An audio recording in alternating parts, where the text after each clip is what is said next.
보시면, 자, 우리 지난 시간까지 봤던 게 크게 뭡니까? 이제 고전적 조직 구조죠. 고전적 조직 이론에서 강조했던 기계적 구조. 그래서 이제 고전적인 기계적 구조를 만드는 원리들을 공부했었죠. 그리고 이제 이 고전적 기계적 구조의 대표적인 이론 모형이라고 볼 수 있는 게 관료제. 그래서 이 관료제는 중요해요. 자, 근데 이제 여러분 고전적인 기계적 구조는 어떤 상황에 적합해요? 기본적으로 폐쇄체제, 안정된 환경하에서 예측 가능성과 안정성을 확보한다는, 질서를 확보한다는 이런 장점이 있죠. 자, 근데 이제 60년대쯤 오면 여러분 우리 그 고전 조직 이론의 발달 계보가 고전적 조직 이론, 신고전적 조직 이론, 이제 현대 조직 이론 이렇게 나뉘죠. 그래서 이제 한 60년대쯤 오면 현대 조직 이론의 시기죠. 응? 원래 자리에 앉아요. 그래도 안정성과 예측 가능성이 중요하지.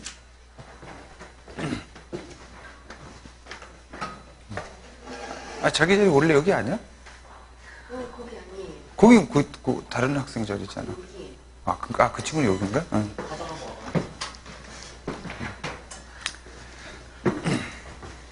자, 늦게라도 오니까 좋네. 뒤에 남학생 왜 늦게 왔어요? 5분 늦게도 왔잖아. 책 챙기느라고? 자, 308페이지 다시. 자, 여러분 이제 현대 조직, 그러니까 60년대쯤 오면 60년대는 이제 현대 조직 이론의 시기입니다. 자, 현대 조직 이론쯤 와가지고는 자, 중요한 변수가 인간 구조 환경 가운데 뭐죠? 환경이에요, 환경. 그래서 이제 60년대쯤 와가지고는 이 조직을 둘러싸고 있는 환경이 뭐 정부 조직이든 기업 조직이든 그때부터 과학기술 발달하고 정보통신기술 발달하고 또 이제 정부 조직을 둘러싸고도 뭐 미국 같은 경우 흑인폭동 뭐 각종 민권운동들이 대대적으로 이제 전개가 되는 격변의 시기예요. 60년대 이후가. 자, 그리고 이제 60년대 이 현대 조직 이론의 시기에서 이제 개방체제 관점이 등장을 하죠. 그러면 이제 변화하는 환경 속에 이제 존재하는 조직은 어떻게 해야 돼요? 변화하는 환경에 즉각적으로 적응을 해야 돼요. 적응을. 자, 근데 이제 고전적인 기계적 구조, 관료제가 안정성과 예측 가능성은 높은데 그 안정성과 예측 가능성 그 자체가 적응성이 떨어진다는 거죠. 그래서 이제 자, 테마5 제목이 이제 탈관료제라는 거예요. 그리고 에도크라시라는 건데 땡땡하고 뭐라고 되어 있습니까? 그 탈고전적에다가 동그라미 하시고 현대적이라고 쓰세요. 탈고전적인 게 바로 현대적인 거지. 자, 그래서 이제 탈고전적 구조다 그러면 줄치고 밑으로 탈고전적인 구조다 그러면 이퀄 유기적 구조 이렇게 써주세요. 유기적 구조. 유기적 구조. 자, 그 그림 잠깐 다시 보시면 자, 고전적인 기계적 구조 관료제는 자, 기본적으로 철저한 분업의 원리 그리고 철저한 계층제 원리에 근거하죠.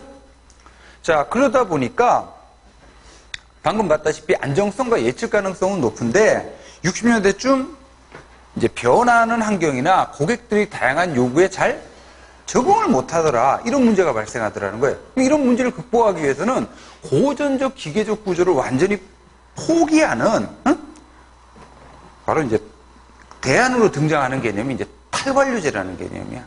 탈관료제는 바로 유기적 구조를 뜻합니다. 이걸 이제 영어로 에도크라시라고 그러지. 자, 그러면 이제 본문 내용 보시면 자, 탈관료제 원리로 이제 등장하는 개념들인데요. 자, 먼저 매트릭스 구조라는 개념이 있죠. 우리 앞서서 했었죠. 이제 고전적인 기능 구조하고 사업 구조를 절충해서 어느 정도의 적응성, 융통성을 확보하려고 하는 거고. 자, 그다음 이제 두 번째 견인 이론이라는 게 있는데 자, 여러분 그 동그라미 2번에 견인이 영어로 뭐라고 돼 있어요? 풀이죠, 풀. 영어로. 그죠? 그러면 이제 동그라미 1번하고 2번 반대되는 화살 표시해 두시고. 그럼 풀의 반대말은 뭐예요? 푸시지, 푸시. 그래서 여러분 문 열 때, 열고 닫을 때 어떻게 해요? 이거는 푸시고, 이거는 풀이고. 그래서 이 고전적 조직 이론이 바로 뭐냐 하면 푸시 시열이야. 자, 일하기 싫어하는 애들 억지로 등 떠밀어가지고 억압해가지고 일하게끔 강요하는 이론. 이게 이제 억압이론, 고전적인 조직 이론이라면, 여러분 현대 조직 이론은 인간관이 달라져요. 나중에 이제 뒤에서 인간관 할 때 하겠지만 자기 실현적인 인간이에요. 자기 실현적인 인간은 억압하면 안 되겠죠. 뭘 줘야 돼요? 자율성을 줘서 창의성을 발휘하도록 해야 되겠죠. 자, 그래서 이제 등장하는 개념이 풀시열입니다. 자, 줄쳐두시면 자유스러운 분위기를 조성하고 사람들로 하여금 일하면서 보람과 만족을 느끼게끔 하는 이 탈관료제적 조직 이론을, 자, 학자 이름 골렘비스키라는 사람이에요. 골렘비스키라는 사람이, 자, 탈관료제를 뭐라고 표현해요? 풀시열이라 그래요. 풀시열이. 여러분 남자든 여자든 연인 관계에서 참 잘해야 되는 게 뭐예요? 밀당이지, 밀당. 응? 밀당 아니야. 밀고 땡기고. 그죠? 그래서, 대개들 이제 남자들이 보면 상대적 여자들보다 이제 성격이 급하잖아요. 그래갖고 이제 빨리 내 사람 만들겠다고 막 쫓아다니면서 I love you, I love you. 응? 어떤 전략을 쓰고 있는 거예요, 지금? 푸시 전략만 하는 거예요. 그러면 사람이라는 게요, 상대방에 대해서 호감이 있다 하더라도 지나치게 막 이렇게 푸시로 들어오면 이렇게 멈칫멈칫 한다고. 이제 그때는 이제 어쩌다 한 번씩 어떻게 딱 이제 무관심한 척 이렇게 하면서 이제 낚싯밥을 하나씩 던지는 거죠. 어장관리 뭐 이런 거. 그래서 스스로 다가오게끔. 양다리죠. 자, 오른쪽 페이지 가시면, 자, 그 표에 보시면 견인이론의 원리라고 좀 정리가 되어 있는데, 여러분 고전적 조직 이론은 지나친 분할을 했죠. 기계적 구조다 보니까 파편화됐지. 그래서 자, 견인이론의 원리 첫 번째는 분화보다는, 줄쳐요, 분화보다는 뭐를 중시해요? 통합을 중시합니다. 분화보다는 통합을 중시하고, 자, 그 다음에 동그라미 2번 억압보다는 자율성, 그리고 이제 안정보다는 새로운 것 또는 창의성. 자, 동그라미 4번 중요한데, 기능보다는 기능 동그라미 하시고 일의 흐름 따로 동그라미. 여러분 그 고전적인 기계적 구조, 기능 구조 있었죠? 뭘 기준으로 분업을 시켰어요? 기능을 기준으로 분업을 시켰잖아. 기능 분립주의라 그러죠? 그러다 보니까 어떤 문제가 생겼습니까? 할거주의가 생겼잖아요. 할거주의가. 그래서 이제 이 견인이론에서는 일의 흐름, 자, 기능보다는 일의 프로세스 있죠. 프로세스. 이 흐름을 중시해요. 그래서 이제 흐름에 초점을 둬서 조직을 만들었던 그 5가지 모형 가운데 뭐가 있어요? 수평 구조, 수평, 핵심 업무 과정, 프로세스를 중시하죠. 자, 그래서 기능보다 일의 흐름을 중시합니다. 이걸 좀 부연 설명한 건데, 바로 밑에 동그라미 1번 보세요. 자, 분할을 한다 하더라도, 분할을 한다 하더라도 기능을 기준으로 분할을 하는 것이 아니라 뭘 기준으로? 다시 줄쳐요. 일의 흐름을 기준으로 수평적 분할을 합니다. 동그라미 1번 다시. 동그라미 4번이 다시 동그라미 1번으로 이렇게 내려온다, 이렇게 생각하시면 돼요. 자, 그 다음에 이제 동그라미 2번. 고전적인 기능 구조, 관료제는 수직적인 계층계의 성격이 강했죠? 근데 이제 줄 치시면 상호적인 권한의 흐름, 또 상하, 그러니까 이제 수직적인 것뿐만 아니라 상하, 좌우, 수평적인 것까지 이렇게 이제 형성되는 권한 관계고, 그리고 이제 동그라미 4번도 줄 쳐주세요. 여러분들 자기 실현적인 인간은 뭐를 발휘해야 돼요? 자율성과 창의성을 발휘해야 되겠죠? 그럼 생각을 해봐요. 그러면 조직 구성원들, 부하들에게 자율성과 창의성을 발휘하기 쉽도록 하려면 통솔 범위를 넓게 해줘야 돼요? 좁게 해줘야 돼요? 통솔부비를 좁게 하면 자율성과 창의성 발휘가 어렵지. 왜 그러냐? 통솔부비가 좁다는 얘기는 무슨 얘기입니까? 한 사람의 상관이 감시 감독하는 부하의 숫자가 2명, 3명이란 얘기야. 그러면 세밀한 감시 감독이 이루어지죠? 화장실 갈 때도 뭐하고 가야 돼요? 보고하고 가야 돼요. 그래서 자, 통솔범위를 넓게 20명, 30명으로 하면 어떻습니까? 그만큼 자율성 발휘가 쉬운 거지. 세밀한 감시 감독이 어려우니까. 그래서 여러분 전에 우리 지난 시간에 통솔 범위 할 때 현대 조직으로는 통솔 범위를 넓게 한다 그랬죠? 그러면 그에 따라서 계층의 수는 어때요? 통솔 범위를 넓히면 줄어들지. 역의 관계에 있으니까. 자, 그 앞서 본 탈관료제 원리는요, 고전적인 기능 구조를 부분적으로 좀 수정하는 원리다라고 본다면, 오른쪽 페이지 탈관료제 원리 2 해가지고, 자, 반관료제, 반에다 동그라미 하세요. 여기서 반은 NT음입니다. NT. 반. 그리고 후기관료제, 후기에다 동그라미 하세요. 이거는 고전적인 조직 구조, 관료제를 완전히 부정하는 원리야. 그러니까 부분적인 수정만 가지고 안 된다 이거야. 급변하는 환경에 적응을 위해서는. 그래서 이제 자, 또 1번에 탈관료제 등장 배경 1970년대 줄쳐두시고. 자, 1970년대 탈관료제가 등장하게 된 배경 우리 부분적으로 얘기했는데, 자, 사회과학 전반에 자, 인간주의, 휴머니즘, 또 격동하는 환경, 급변하는 환경이죠. 또 이제 지식과 기술 수준이 고도화되죠. 고도의 인적 전문화, 그리고 민주화, 자율화의 요청, 불확실성 이런 걸 배경으로 해서 이제 고전적인 이 관료제를 완전히 부정하는, 배척하는. 자, 그래서 이제 2번에 보시면 이 탈관료제라는 개념은요 아직 그 확립된 개념은 아니에요. 그러니까 이제 관료제를 이제 부정하겠다라고 하는 엔티적인 의미로 살펴보다 보니까 그 밑에 표를 보시면 여러 학자들이 등장을 해. 그래서 이제 여러 학자들이 이런 게 탈관료제다 얘기하는데 대표 인물이 누구냐면 베니스라는 사람이에요. 표 안에. 그래서 이제 적응적 유기적 구조 줄쳐두세요. 이제 베니스라는 학자가 주장하는 탈관료제 개념은 바로 유기적 구조를 말하는 거지. 자, 그래서 이제 그 표 바로 위에 다시 갑시다. 아라비아 숫자 2번에 보시면 이 맥커디라는 사람이 여러 학자들이 이제 주장하는 탈관료제의 성격을 탈관료제란 이런 것이다라고 이제 특징을 추려요. 그래서 자, 탈관료제의 기본적인 특징 먼저 개서제 타파를 주장합니다. 계층제가 특히 문제였죠. 수직적인 경직성을 가져오니까. 그래서 개서제 타파를 주장하고 구조적 배열도 어때야 된다? 도정화되어 있으면 관료제는 영속성을 특징으로 하잖아요. 적응성이 어렵죠. 구조적 배열도 잠정적이어야 되고 동그라미 4번 중요합니다. 자, 계층제적인 지위와 권한. 여러분 우리 그 흔히 뭐 과장, 부장 이런 개념들이 있죠. 이건 이제 직급이라 그러죠. 직급? 이런 게 일종의 뭐냐면 계층제적인 지위와 권한이에요. 이거 대신 뭐를 중시합니까?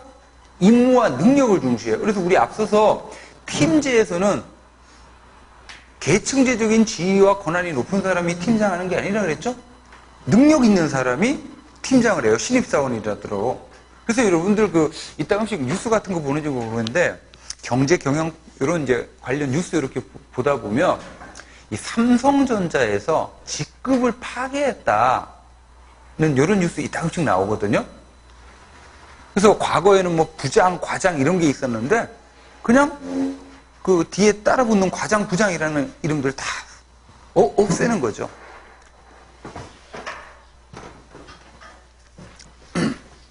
자, 그리고 이제 동그라미 5번 이제 상황 적응성 그리고 집단성, 협동성 이런 것들을 중시합니다. 자, 그 표 다시 보시면 뭐 하여간 탈관료제의 대표적인 그 이론이 베니스라는 학자가 이제 주장하는 적응적 유기적 구조고요. 자, 그리고 표 맨 밑에 보시면 자, 이음매 없는 조직이라는 개념이 있어. 탈관료제 유형으로 나온 개념인데 이음매 없는 에다 동그라미 하세요. 이음매 없는 조직의 반대말은 뭘까요? 이음매 있는 조직이지. 그럼 이음매가 뭔지 알아야 되겠죠.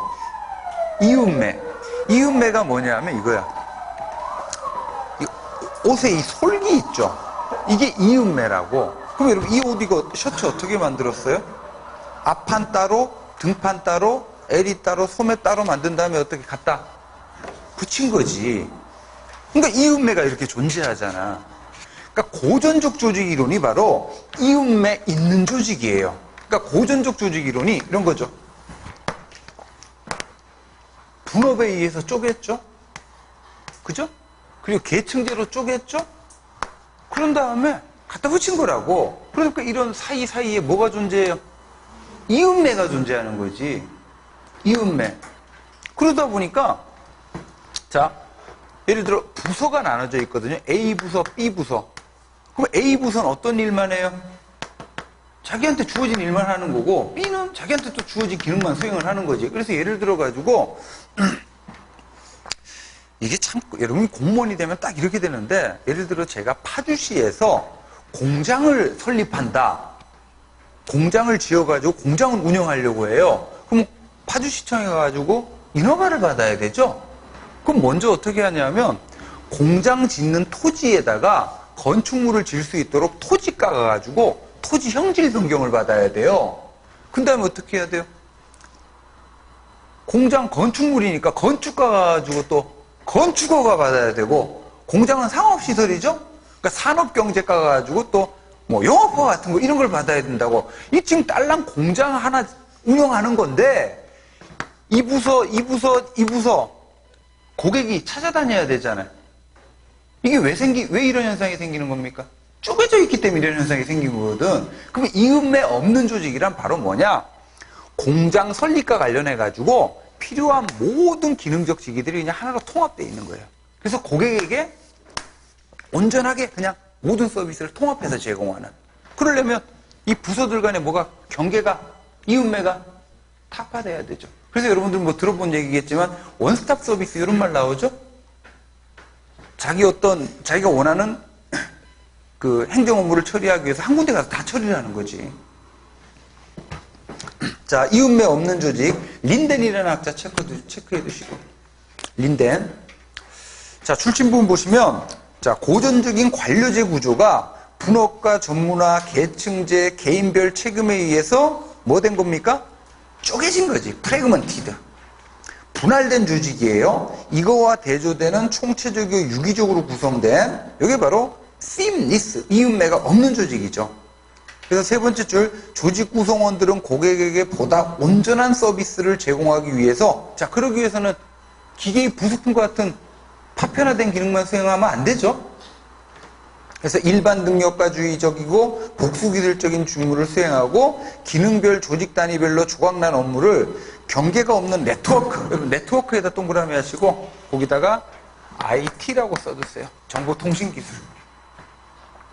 그래서 이제 최근에 이 정보통신기술이 바로 이 이음매 없는 행정을 구현하는데 토대가 돼요. 그래서 이제 고객에게 필요한 서비스를 온전하게 제공하는. 자, 이렇게 해서 탈관료제를 마쳤고요. 넘기시면 뭐 계속 이어지는 내용인데, 탈관료제 유형. 자, 에도크라시라 그럽니다. 에도크라시. 여러분, 에도크라시를 땡땡하고 뭐라고 돼 있어요? 조직의 동태화라고 돼 있죠. 여러분, 여기서 동태화는 얼리는 게 아니야. 다이나믹하게 만드는 거예요. 자, 이 동태화된 조직을 에도크라시라고 표현하는데, 이건 관료제가 영어로 뭐였어요? 관료제가 영어로 뷰로크라시지. 근데 뷰로가 지배하는 조직 형성 원리죠. 그럼 뷰로가 뭐냐? 우리 앞서서 막스 베버가 얘기했던 이념형적 관료제의 특징들이 있죠. 분업과 전문화, 권한과 관할권의 법규와 문서주의, 몰개인성, 이런 특징에 입각해서 만들어지는 조직 형태가 뷰로예요. 뷰로. 그럼 이 뷰로는 뭐예요? 원베스트웨이죠? 그러다 보니까 이 뷰로 자체는 어떤 특징을 갖고 있습니까? 원베스트웨이다 보니까 고정성과 영속성을 갖고 있지. 그래서 고전적 조직 이론의 환경, 안정된 환경에서는 적합했어. 하지만 60년대, 70년대 와가지고 조직을 둘러싸고 있는 환경이 급변하죠. 그래서 이제 등장하는 탈관료제로 에드혹이라는 말은 이거 영어 사전 찾아보면 이게 라틴어인데 temporary 하다는 뜻이에요. 임시의라는 뜻이에요. 임시의. 그리고 여기다가 이제 크로스. 이렇게 해서 이제 엘빈 토플러가, 미래학자 엘빈 토플러 알죠? 그 사람이 이제 제3의 물결에서 만든 말이에요. 그래서 이제 앞으로 미래 사회에서는 뷰로크라시가 아니라 뭐가? 에드오크라시가 필요하고 에드오크라시가 일반적인 형태를 취할 것이다. 이렇게 보는 거죠. 자, 그래서 에드혹, 동그라미 1번. 탈관료제로 나타난 평면 조직의 일종으로 환경 변화에 대한 신축적인 대응 능력을 가진 말 그대로 세신적이고 유기적 구조를 말합니다. 자, 그럼 그냥 유기적 구조니까 자, 1번에 아라비아 숫자 1번 동태적 조직의 특징에다 네모. 이럼 보세요. 에드오크라시는 유기적 구조죠. 그지? 지난 시간에 했던 거 기억하고 계시나? 복공집이 유기적 구조는 모두 높아요, 낮아요? 낮다 그랬잖아. 똑같아. 특징이. 그래서 자, 복잡성 어때요? 낮고, 그 다음에 공식성? 낮고, 집권, 분권화되어 있잖아. 그리고 이제 이 에드오크라시가 사용하는 기술은 일상적, 비일상적? 비일상적. 그 특징들 이렇게 정리를 해두세요. 자, 하단에 보시면 그 페이지에 310페이지 에드오크라시의 유형으로 뭐 쭉 나오는데 제목 중심으로 알아두시면 돼요. 자, 우리 앞서 봤던 매트릭스도 에드오크라시의 한 형태가 되는 거지. 신축성을 확보하기 위한 혼합적 이원적 구조니까요. 자, 그 다음에 이제 자, 에드오크라시 자체가 임시 조직이죠. 그래서 이제 에드오크라시의 대표적인 형태로 주로 이제 많이 언급되는 게 프로젝트 팀하고요. TF라는 개념 알죠? 타스크 포스. 그래서 임시 조직, 프로젝트 조직하고 타스크 포스, TF라 그럽니다. 이게 이제, 다시, 지금 프로젝트 조직이나 타스크 포스는 특정 과업만을 처리하기 위해서 임시적으로 만든 구조야. 그러면 그 과업이 달성이 되면 해결이 되면 어떻게 돼요? 이 조직은 해체가 되는 거지. 임시 조직이죠. 그래서 이제 어떤 조직 이론 책에 보면 프로젝트 조직하고 TF는 약간의 차이점이 있다. 뭐 이렇게 오른쪽 표에 정리를 하기도 하는데 이거 여러분 공부할 때는 이거 큰 의미 없어요. 그냥 둘 다 임시 조직의 형태다. 특정 과업만을 해결하기 위해서 임시적으로 만든 구조고 이제 과업이 해결이 되면 해체되는 이런 이제 형태가 바로 이제 프로젝트 조직 TF다. 뭐 이렇게만 알아두시면 되겠어요. 자, 그 다음에 이제 세 번째 위원회 구조라는 것도 에드오크라시의 한 형태를 취합니다. 이건 뒤에서 볼 거예요, 따로. 자, 이렇게 해서 이제 제목 중심으로 보시고, 자, 여기서는 중요한 게 에드오크라시 구조적인 특징이 있죠? 아까 그게 중요해요. 자, 이렇게 해서 마치고, 자, 테마 6으로 갑시다. 테마 6. 뭐 계속 지금 현대 조직의 형태로 이어지는 내용들이에요. 자, 지식정보사회용 미래조직이라는 주제로 나오는 건데, 여러분 지금 현재의 사회를 무슨 사회라 그래요? 후기산업사회. 뭐, 지식정보사회, 이런 표현 쓰죠. 그래서 이제 이 지식정보사회는 어떤 사회입니까? 급변하는 사회고, 지식이 막 실시간으로 만들어지고, 또 소멸하고, 또 사람들의 요구도 굉장히 다양화되는 사회예요. 여러분, 그런 얘기가 있거든요. 산업화 시대는요, 어떻게 보면 관료제가 맞아요. 왜냐하면 산업화 시대는 대량 생산 시스템이라 그래요. 그러니까 소품종 대량 생산 시스템. 이게 뭐냐면 품종은 적게 한 다음에 어떻게 대량으로 찍어내는 거지. 그러면 규모의 경제를 실현하죠? 그러면 이제 생산 비용을 낮춰가지고 싸게 많은 사람들이 똑같은 물건을 소비하는 거지. 근데 내가 입는 옷이나 저 사람이 입는 옷이나 다 어때요? 획일화되는 거죠. 획일화되는 거죠. 근데 지금 지식정보사회는 다양화되는 사회죠. 개성이 중시되고 그럼 이제 획일화된, 표준화된 이런 생산 방식 가지고는 안 된다고. 사람들의 다양한 요구에 맞춰야 되고, 변화하는 환경에 즉각적으로 적응을 해야 되죠. 그래서 이제 이 소품종 대량 생산 시스템이 아니라 다품종, 품종은 많게 하고 조금씩 만드는 거죠.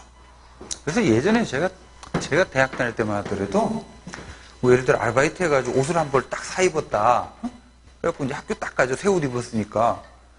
가자마자 딱 저 100m 앞에서 나하고 똑같은 옷을 입고 있는 애가 발견되죠. 그럼 그 다음날부터 안 입죠. 근데 요즘은 어떻습니까? 나하고 똑같은 옷 입은 사람 찾아보기가 엄청 어렵죠. 자, 그래서 이제 이 지식정보 사용 미래 조직도 기본적으로 어떤 조직이다? 어떤 구조다? 유기적 구조다. 이렇게 기억을 해두세요. 그래서 이제 이거는 그 경영학자들이 뭐 앞으로 미래 사회는 이런 조직들이 막 등장할 것이다 뭐 해가지고 주저리 얘기하는 개념들인데, 자, 뭐 다 제끼고 중요한 거는 뭐냐면 네모 2번에 학습 조직은 중요해요. 학습 조직. 여러분, 그 지식정보사회에서는 물질이나 에너지가 중요한 것이 아니라 뭐가 중요해요? 지식과 정보가 중요해요. 그러면 조직 자체가 지식을 만들어내는 과정을 뭐라고 표현할 수 있어요? 학습 과정이라고 말할 수 있지. 학습을 하면 뭐가 생겨납니까? 지식이 생겨나거든. 자, 그래서 이제 학습 조직. 자, 학습을 하게 되면 지식이 생겨나는데, 지식이 뭐예요? 지식이? 영어로 이제 knowledge라고 그러는데, 쉽게 표현하면 지식은요, solution이에요. solution. 어떤 문제에 대한 해결책을 말해요. 그러면 지식 역량이 높다 하면 뭐가 높다는 얘기예요? 문제 해결 역량이 높다는 거지. 그러기 위해서는, 자, 일단, 학습을 하는 1차적인 주체는 누굽니까? 조직 구성원 개개인들이지, 한 사람 한 사람들이지, 공무원들이지. 그러면 이제 어떤 공무원이 새로운 문제에 대해서 부딪혀가지고 그 문제를 해결하기 위한 해결책을 자기가 찾았어요. 그래서 문제를 해결했어. 그 다음에 그 사람이 다른 보직으로 뭐 가거나 아니면 퇴사를 하게 되면 그 지식을 어떻게 해요? 다른 조직 구성원들에게 전수를 해야 될 거 아닙니까? 이게 바로 뭐냐면 지식의 공유 개념이거든? 이렇게 해야 조직 전체적인 지식 역량이 높아져요. 그래서 요즘에 뉴스 같은 데 이렇게 보면 등장하는 개념이 공유경제라는 개념 나오죠? 공유. 자, 학습 조직의 뜻 좀 봅시다. 자, 학습 조직. 동그라미 1번에 첫 번째 줄 끝자락 줄 치세요. 자, 조직 구성원들이 새로운 지식을 만들어내야 돼. 자, 새로운 지식을 만들어내야 되는데 그 조직 구성원이 그 지식을 독점하고 있으면 안 되죠. 그럼 개인의 문제 해결 능력은 높겠지만 조직 전체적인 문제 해결 능력은 향상되지는 못해요. 자, 창출하는 한편, 자, 지식을 어떻게 해야 돼? 조직 전체에 보급해서 조직 자체가 성장하고 발전하고 문제 해결 능력을 증가시키도록 조직 자체가 지속적인 학습 활동을 전개하는, 자, 그러기 위해서는 기계적 구조가 돼야 돼요? 유기적 구조가 돼야 돼요? 유기적 구조가 되죠. 학습 조직 자체가 유기적 구조입니다.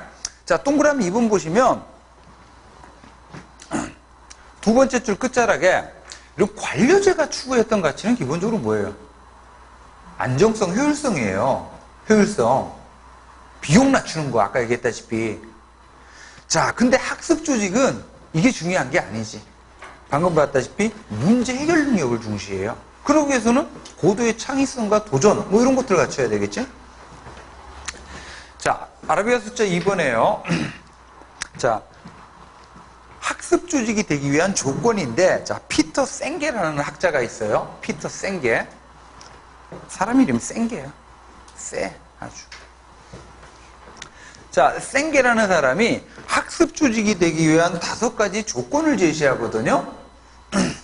자, 첫 번째, 자기 완성. 조직 구성원 한 사람 한 사람이 각 분야의 마스터가 돼야 된다는 거예요. 자, 그 다음에 두 번째, 멘탈. 사고방식을 바꿔야지. 이제 과거처럼 어떤 자기 업무에만 매몰되고 또 지식을 독점하기보다는 이제 조직 구성원들 간에 나누려고 하고 또 안정성보다는 비록 실패할 수는 있지만 여러분들 실패가 나쁜 게 아니죠. 실패를 해야 뭘 해요? 배워요. 배워. 여러분들 지금 세계 스마트폰 뭐 핸드폰이다 그러면 1위 기업이 어디입니까? 뭐 삼성전자 아니면 애플이지. 하지만 그 애플 나오기 전, 애플의 아이폰 등장하기 전에 세계 핸드폰 시장의 1위가 어디였습니까? 노키아라는 회사였었어요. 근데 노키아 망했죠. 핀란드의 대표적인 기업이었는데 망했어. 아직 이름은 있어요. 이름은 있는데 거의 뭐 그래갖고 망하기 직전에 그 노키아 CEO였던 사람이 지금 현재 뭐 하고 다니냐면 핀란드에서 기업 강연단인데요. 이렇게 하면 망한다라는. 그러니까 그런 걸 통해 가지고 아니 엄청난 세계적인 기업이 망해버렸잖아. 그러면 그걸 통해서 다시 교훈을 얻어야 될 거 아닙니까? 이런 게 일종의 학습이지. 자, 여기 이제 세계관 멘탈의 문제고, 그 다음에 동그라미 3번. 자, 이것도 중요합니다. 그 쉐어드 비전이라고 해서 조직 구성원들이 모두 합의할 수 있는, 공동으로 합의할 수 있는 어떤 목표 같은 게 세워져야 된다는 거고, 자, 그 다음에 특히 4번하고 5번이 중요해요. 자, 개인학습, 집단학습.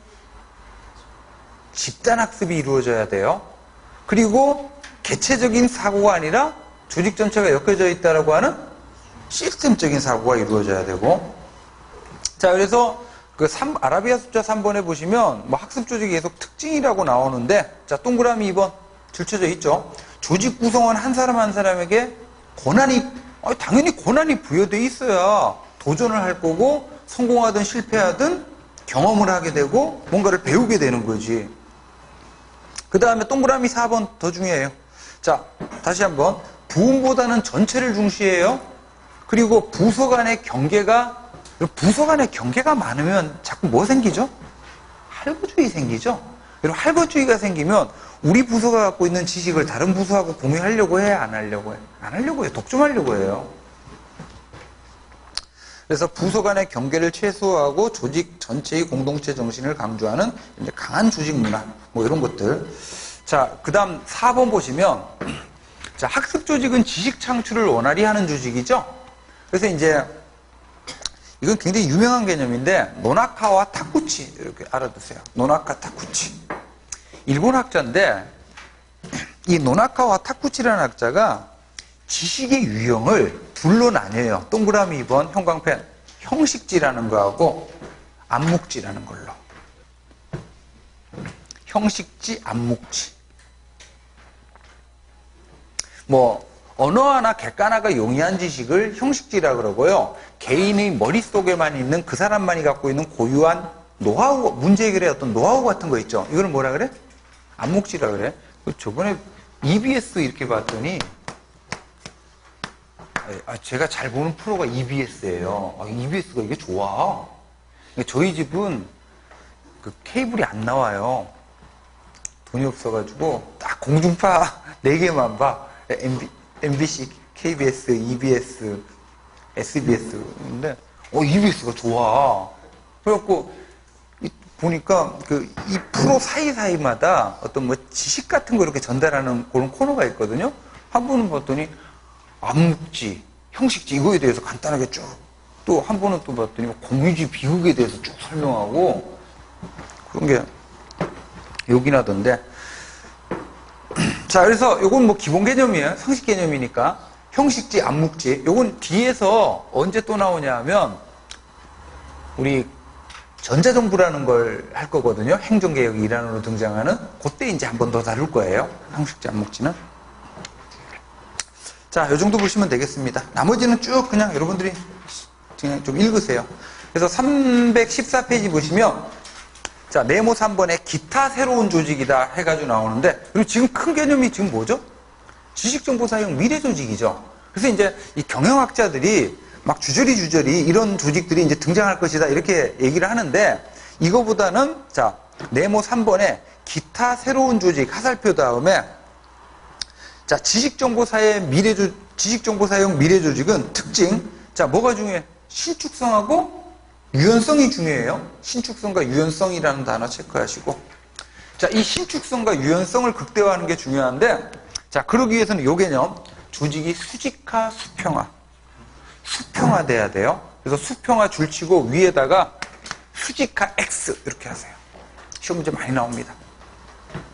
하여간, 여러분, 자, 유기적 구조에서 수직적이라는 단어, 계층적이라는 단어 나오면 X예요. 수평화돼야 되고, 네트워크화 돼야 됩니다. 네트워크화 줄쳐두시고. 그리고 역시 네트워크화 위에다가 줄치고 계층화 X.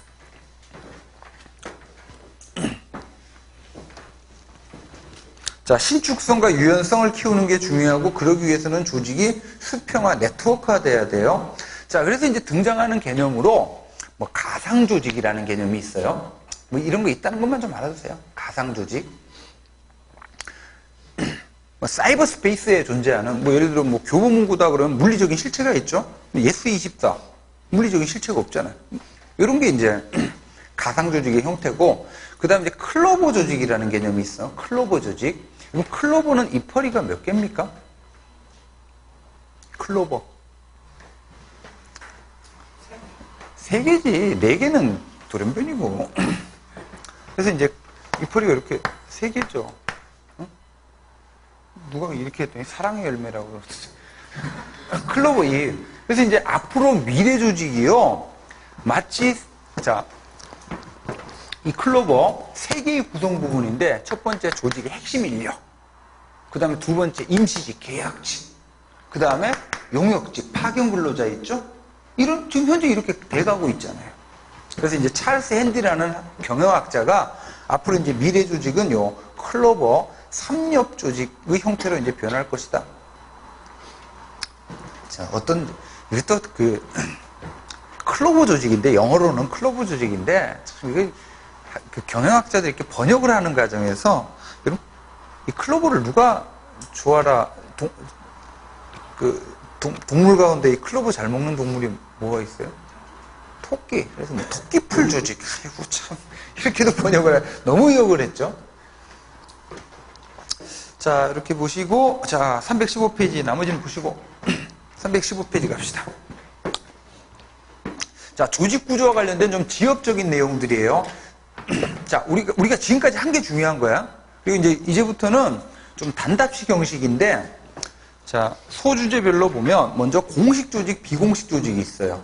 자, 이 공식 조직, 비공식 조직은 기준이 뭐냐 하면 조직의 발생이 제도적이고 인위적으로 만들어지면 공식 조직이 되고, 그리고 조직은 사람들이 모이는 거죠. 그래서 조직 속에서 형성되는 뭐 친목회, 향후회, 동창회 이런 것들은 다 뭐예요? 비공식 조직이지. 그래서 제도적이고 인위적인 것이 아니라 어떤 감정의 논리에 근거해서 자연발생적으로 생겨나는 조직이 바로 이게 비공식 조직이죠. 그래서 뭐 여러분들 예를 들어 학교 다닐 때 행정학과, 법학과, 경제학과 이런 건 다 뭡니까? 공식 조직이지. 근데 뭐 각종 동아리라든지 향후 이런 것들은 다 뭐예요? 비공식 조직이고. 자, 근데 여러분들 이 조직 이론에서 공부하는 공식 조직, 비공식 조직은요, 특히 비공식 조직은 공식 조직 내에서 존재하는 겁니다. 공식 조직 없이 비공식 조직은 존재할 수가 없지. 일반 사회에서는 가능은 한데, 이 조직 이론에서는 이 비공식 조직이란 항상 뭐를 전제로 해서 발생하는 거예요? 공식 조직을 전제로 해서 생기는 거예요. 뭐 간단하게 공식 조직, 비공식 조직 비교한 거고, 이런 의미 중심으로 보시면 돼. 자, 그 다음에 두 번째 표를 보시면 비공식 조직의 순기능, 비공식 조직의 역기능 이렇게 돼 있죠. 그러면 여러분 보세요. 이것도 리딩하면 저절로 이해되는데, 비공식 조직의 순기능, 비공식 조직의 역기능, 누구에 대한? 오케이, 그렇게 이해하죠. 공식 조직에 대한. 그러면 이제 전에 어떤 학생이 날 그렇게 이런 질문을 하던데, 아니 왜 제목은 공식 조직과 비공식 조직 이렇게 해놓고 하고 있는 내용은 왜 비공식 조직의 순기능, 비공식 조직의 역기능 이것만 하고 있냐 이거야. 공식 조직의 순기능, 역기능 왜 없냐 이거야. 우리가 지금까지 봤던 거 다 무슨 조직이에요? 공식 조직이지. 그래서 이제 좀 지엽적으로 비공식 조직의 특징만 보는 거죠, 여기서는. 자, 그런 식으로 그냥 읽어보시면 될 내용들이고, 자, 중요한 거는 하단에 네모 2번이 중요합니다. 개선과 망뇨. 자, 이거 시험 문제 많이 나와요.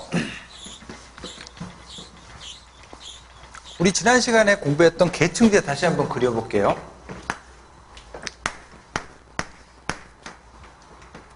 그래서 7, 8.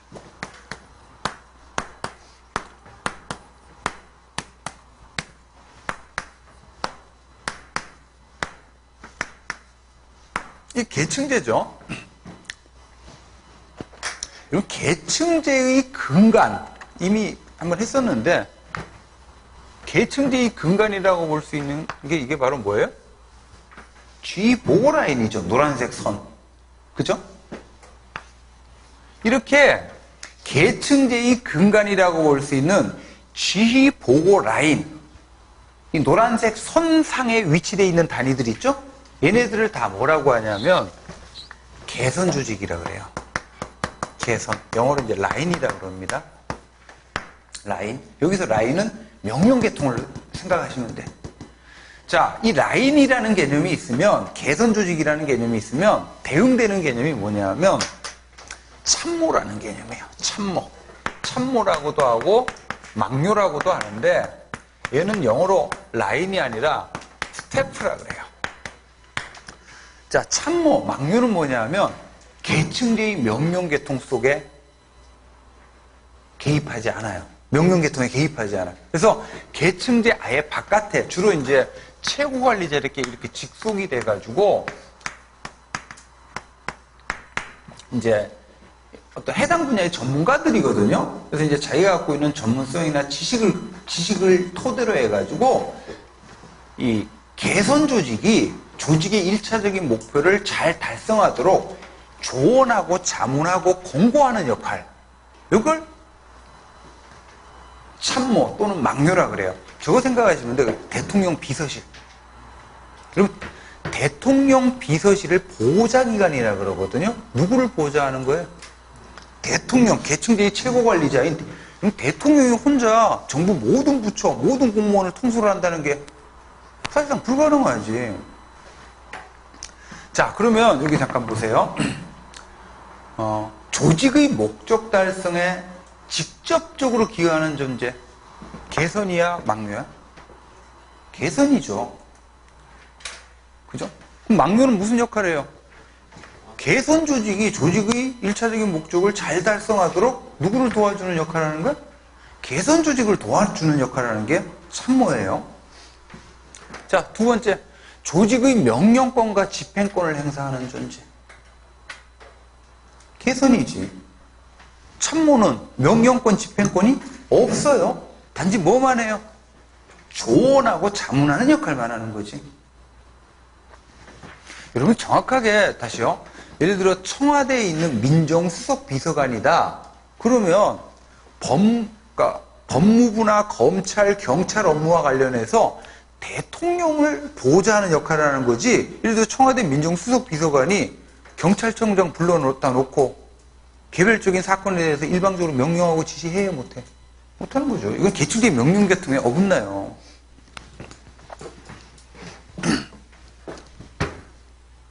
자, 그러면 고객을 직접 상대하는 존재. 개선이야, 라인이야? 개선이고 라인이죠? 참모는 누구를 상대합니까? 고객을 상대하는 것이 아니라 개선 조직을 상대하는 거지. 자, 개념 정리할게요. 315페이지. 자, 개선기관. 조직의 1차적인 목적 달성과 관련된 과업을 수행하는 단위다, 줄. 자, 조직의 명령계통 하에서 상하급 기관이 직접적으로 연결되고 조직의 결정권과 집행권을 담당하는 이런 존재가 개선기관이에요. 넘기시면 망뇨기관은 자, 개선기관이 효과적으로 조직의 목적 달성하도록 자, 여기 줄 개선기관에 대한 지원 보장.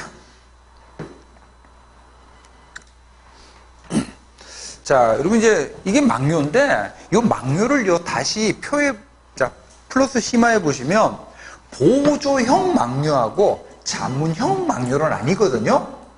보조형하고 자문형으로 이 보조형 망뇨는 줄 치시면 인사 예산 조달 통계. 그러니까 이제 조직에서 인사나 예산, 일반 관리죠. 예를 들어 삼성그룹에 삼성전자 인사과가 있다. 그러면 삼성그룹의 인사과는 삼성그룹 전체 인사관리 업무를 총괄하죠. 이렇게 이제 조직 전체의 일반 관리 업무를 이제 담당하는 존재를 뭐라고 표현한다고? 보조형 막료인데, 이 보조형 막료는요, 개성기관으로 사실상 취급을 해요. 자, 그럼 우리가 말하는 좁은 의미의 막료다 그러면 누구를 말하겠어요? 자문형 막료를 말하는 거지. 자문형 막료. 그래서 자문형 막료 보시면, 자, 두 번째 줄. 자, 개선기관 및 보호자기관에 대해서 어떤 역할? 조언이나 권고 역할. 요걸 하고, 그리고 조직의 최고관리자에게 직속된 전문 지식을 갖고 있는 해당 분야의 전문가들인데, 자, 형광펜으로 차관보 담당관 외우세요. 차관보 담당관. 우리나라 정부 조직 직제에서 이 차관보하고 담당관이요, 대표적인 자문형 막료예요. 이건 좀 외우셔야 돼요. 지금 여러분들 우리 조직 이론에서는 어떻게 나눕니까? 참모하고 개선, 라인하고 스태프로 이렇게 나누죠. 자, 근데 정부조직법에서는 참모 개선이란 말을 안 써요.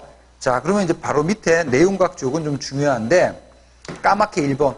정부조직법 2조에 보조기관이라는 개념이 있어. 보조기관이다, 형광펜. 정부조직법 2조에서 규정하고 있는 이 보조기관이라는 개념이 바로 개선조직을 말해요. 이게 뭘 말하냐면 결제 단계예요. 결제 단계. 그래서 여러분 나중에 공무원 되면 이 보조기관의 말 진짜 많이 들을 거예요. 그래서 여러분들이 여기 A 담당자인데 그럼 이제 어떤 업무와 관련해서 문서를 기한하겠죠? 문서를 기한하면 담당자 내 사인하고 그 다음 결제를 받아야 되겠죠? 그럼 결제 칸에 뭐라고 되어 있냐면 보조기관이라고 그렇게 되어 있어. 보조기관 맨 꼭대기는 기관장이죠. 자, 그 다음 이제 이 보조기관하고 반대되는 개념이 뭐? 보좌기관이에요. 보좌기관. 자, 요거 시험 문제 자주 나오는데 미안합니다. 그 까맣게 1번에 보시면, 자, 보조기관에 속하는 거, 두 번째 줄. 차관, 차장, 실장, 국장, 과장. 쭉쭉. 차관, 차장, 실장, 국장, 과장. 전부 다 보조기관이에요. 결제 단계 생각하시면 돼요. 지금 이건 중앙행정기관을 기준으로 보는 겁니다. 자, 그 다음에 이제 보조기관하고 대응되는 개념이, 자, 까맣게 2번 보좌기관이에요. 보좌기관에다가 형광펜. 보좌기관. 자, 보좌기관은 방금 아까 말씀드렸어요. 둘 외우라 그랬죠? 차관보하고 담당관. 그리고 차관은 보조기관이죠? 차관보. 그러니까 장관하고 차관을 이제 보좌라고 만든 게 이제 차관보야.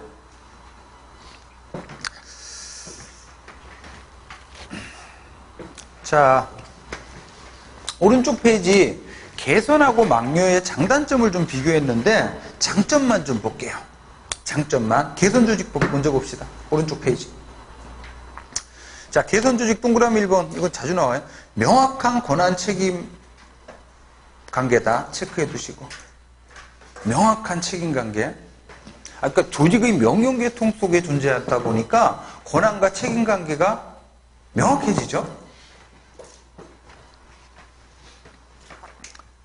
그리고 동그라미 3번 소규모 조직에 적합하다 체크해 두시고. 소규모 조직. 여기 잠깐요. 여러분 이제 지금 이 둘을 비교했을 때 우리 조직이 지금 당장 굴러가는데 필요한 존재가 누굽니까? 개선이죠. 그럼 참모는 뭐예요? 잘 굴러가기 위해서 필요한 거지. 잘 굴러가기 위해서. 그래서 대개 소규모 신생조직은, 막 만들어진 소규모의 신생조직은 뭐 중심으로 꾸려요? 개선조직을 중심으로 꾸리겠지. 그러다 서서히 성장해요. 그럼 잘 굴러가기 위해서 뭐가 필요해? 참모가 필요한 거죠. 자, 막료의 장점 볼게요. 개선기관의 결함을 보완합니다.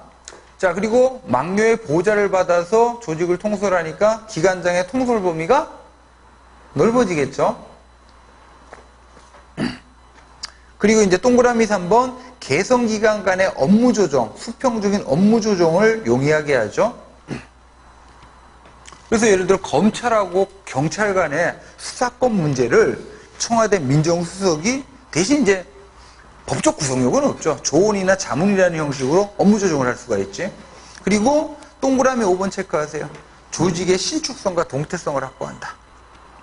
다시 개선 조직은 뭐에 구속돼요? 계층제의 G 보고라인에 구속이 되죠.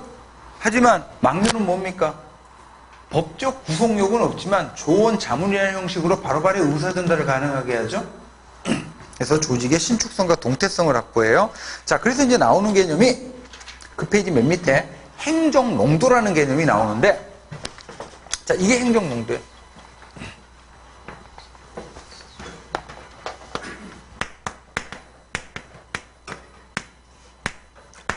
개선분의 참모 이렇게 생각하시면 돼요. 개선분의 참모. 여러분, 행정농도가 높아진다는 얘기는 뭐가 많아진다는 얘기예요, 상대적으로?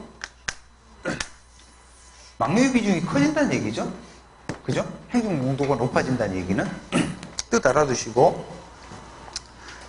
그래서 두 번째 줄 개선기관에 대한 막료기관의 비율이다. 이렇게 생각하시고, 자, 동그라미 3번만 좀 알아두세요. 행정농도가 높아질수록, 여러분, 아까 뭐의 비중이 커져요? 막료나 참모의 비중이 커지죠? 근데 막료나 참모 자체가 아까 조직을 경직화시켜, 동태화시켜요? 동태화시키잖아요. 그래서 이제 행정농도가 높아질수록 조직은 동태화, 민주화되는 측면이 있다. 이렇게 봐요. 자, 여기까지 하셨고, 잠깐 쉬었다가 위원회 조직을 봅시다.